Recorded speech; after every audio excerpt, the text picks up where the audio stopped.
hello लगा दो जी गाना हेलो किरिया ही गा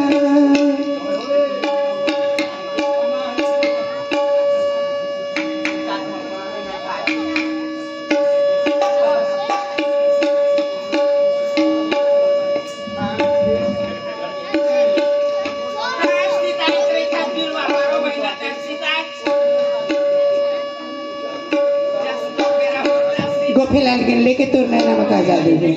मास्टर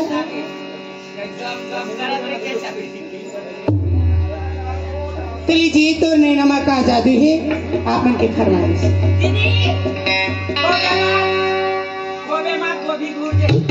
काबा टुई तोला अध्यक्ष बना इहेल भरा तोला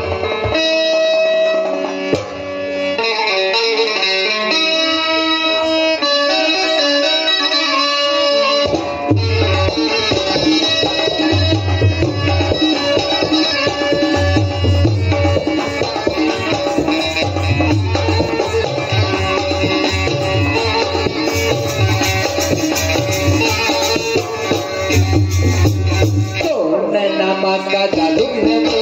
पगला मोला बना दीना तो नैना का जादू है वो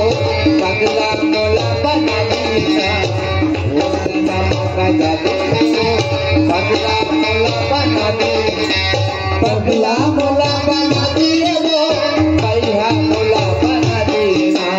पगला मोला बना दिए वो पैहा मोला बना दीना तोर बोली माता जादू दिया पगली मोला बना दिया तोर बोली माता जादू दिया पगली मोला बना दिया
होती से तोलारी पगला चिर के तोला दिखाते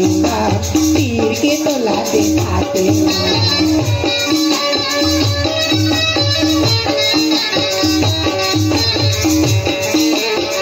तोर मोरी मैया कहानी लगैया फिर माया के बताते फिर माया के बताते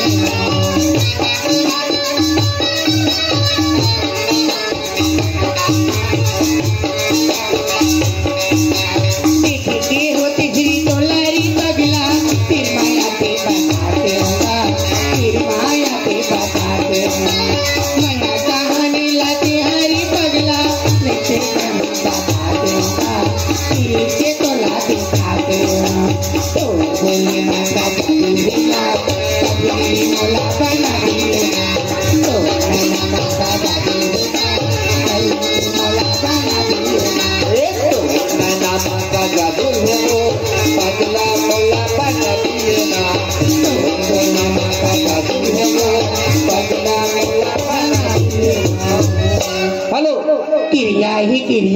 Kirya hi ga